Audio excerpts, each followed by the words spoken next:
नमस्कार। आज हिंदी का फंडा क्विक रिवीजन में स्टूडेंट्स के कुछ डाउट्स हैं उनको क्लियर करेंगे। जैसा कि आपको पता है, आपका हिंदी बी कोर्स का की परीक्षा शुरू होने वाली है। एक छात्र ने पदबंध से संबंधित जानकारी पूछी है। पदबंध आपको पता ही है, मैंने आपको बताया था, वीडियो में दिया हुआ है कि जहां तक रेखा खींची गई है उस शब्द पर आपको विशेष रूप से ध्यान रखना है कि कौन सा शब्द दिया गया है। यदि वो संज्ञा शब्द है तो संज्ञा पदबंध हो जाएगा। जैसे देखिए, भाग्य के सहारे बैठने वाला व्यक्ति दुखी रहता है। व्यक्ति है तो यह संज्ञा पदबंध है। दूसरों की भलाई करने वाले तुम, तो तुम अगर है तो सर्वनाम पदबंध हो जाएगा। इंद्रधनुष के आकार वाले गुब्बारे, वाले है विशेषण पदबंध। तालाब का पानी सूखता जा रहा था, क्रिया है यहां पर। मंद मंद चलकर गेंद गेंद उठ गेंद उठा लाया, मंद मंद चलकर क्रिया विशेषण। दूसरे की भलाई करने वाले विशेषण। लुढ़कते चले गए, क्रिया, ये क्रिया विशेषण आ जाएगा।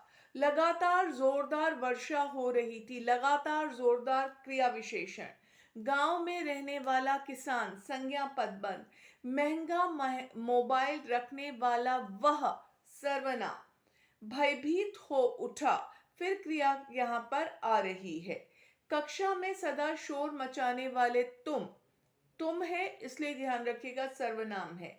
लाल रंग की कढ़ाई वाली सुंदर शॉल। अब देखिए, यहाँ पे एक से अधिक पदबंध हैं।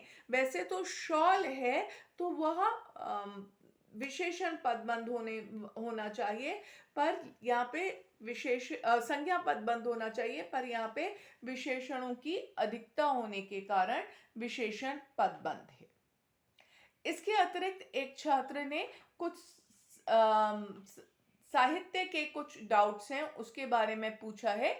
जैसे कबीर के पहले दोहे के बारे में, वो अंतिम दोहा है उसका वो अर्थ जानना चाहते हैं।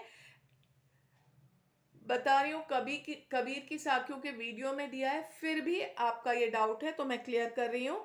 हम घर जालियां आपना, लिया मुराड़ा हाथ, हर अब घर जाले तास का, जो चले हमारे साथ। हमने अपने विकारों को समाप्त कर लिया है।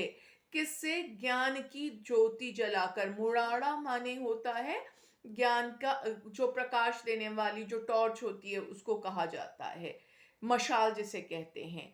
अब घर जालो तास का, जो अपने विकारों को समाप्त करे वही हमारे साथ चल सकता है।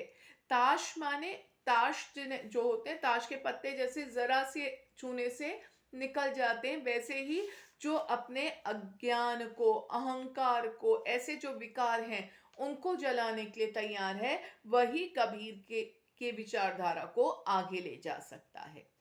दोहे का ही चौथा प्रश्न इन्होंने पूछा है, संसार में सुखी व्यक्ति कौन है और दुखी कौन है। सुखिया सब संसार से लिया गया है। संसार में वह व्यक्ति जो इस सत्य से अनजान है कि संसार नष्ट होने वाला है, सुखी है। दुखी कौन है? जो व्यक्ति यह जान जाता है कि यह शरीर नश्वर है और एक दिन उसे परमात्मा से मिलना है। सोना और जागना किसके प्रतीक हैं? सोना अज्ञान का प्रतीक है और जागना जागृत होने का प्रतीक है।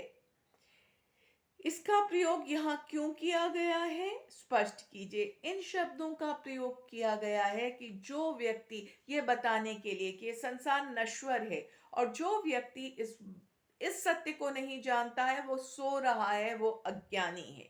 और जो व्यक्ति ये जागृत, उसमें भक्ति के द्वारा ये ज्ञान आ चुका है कि उसकी आत्मा को परमात्मा में मिलना है, वही व्यक्ति ज्ञानी है।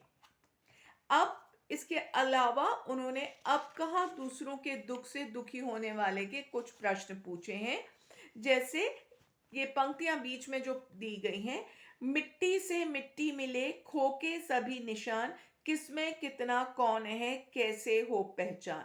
मिट्टी से मिट्टी मिले, हर व्यक्ति की का अंत है, निश्चित है, और ये शरीर मिट्टी में मिल जाता है। उसके बाद कौन किस धर्म का है, यह जानना अपने आप में कठिन बात है। वो नहीं जानता, सबका अंत है, निश्चित है वो। तो एक बार जब हम इस मिट्टी में मिल जाते हैं तो जाति, संप्रदाय, ये सारे भेद समाप्त हो जाते हैं। सबकी पूजा एक है, अलग अलग है रीत, मस्जिद जाए मौलवी, कोयल गाए गीत। सबके अपने पूजा स्थल हैं, पूजा करने का तरीका अलग है। इस जैसे मौलवी मौलवी मस्जिद में जाते हैं और कोयल अपने गीत गाती है, वैसे कुछ लोग मंदिर में जाते हैं, कुछ मस्जिद में जाते हैं। सबके काम, सबके ईश्वर तक पहुंचने के तरीके अलग हैं, पर पहुंचना सबको किस तक है? ईश्वर तक है। नदियां सींचे खेत, तोता कुतरे आम, सूरज ठेकेदार सा सबको बांटे काम। जैसे ठेकेदार सबको काम बांटता है, वैसे सूरज के निकलते ही हर व्यक्ति अपने काम करने लगते हैं। जैसे नदियाँ जो है वो खेतों को पानी देती है, और तोते का काम है आम को कुतरना या फलों को काटना, एक जगह से दूसरी जगह आगे बढ़ना। तो हर व्यक्ति के काम बटे हुए हैं, जो सूर्य की पहली किरण के साथ ही अपने काम शुरू करते हैं।